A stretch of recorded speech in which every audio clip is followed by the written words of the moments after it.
யார் இந்த லதா? பாரதிக்கும் அவங்களுக்கும் என்ன சம்பந்தம்?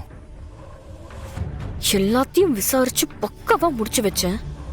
ஆனா இப்ப இந்த லதா யாரு? திடீர்னு வந்திருக்காளே. ஏன் மித்ரா, ஒருவேளை அந்த லதாவுக்கு பாரதியோட ஹஸ்பண்டை பத்தி தெரிஞ்சிருக்க வாய்ப்பு இருக்கா? இருக்கு, இருக்கும், இருக்கலாம், தெரிஞ்சிருக்கலாம். ஆதி ஆதி ஆதி என்ன பண்ணிட்டு இருக்கு? யாராவது பார்த்தா பிரச்சனை ஆயிடும். அதெல்லாம் நான் பாத்துக்கிறேன். ஆதி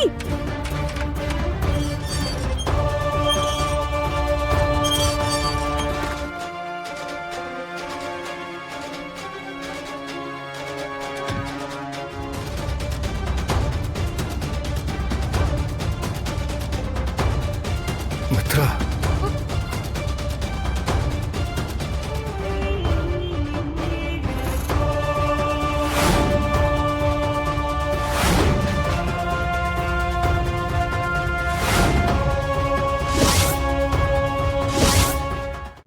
இன்றே டவுன்லோட் செய்து உங்கள் ஃபேவரட் ஷோக்களை என்ஜாய் பண்ணுங்க.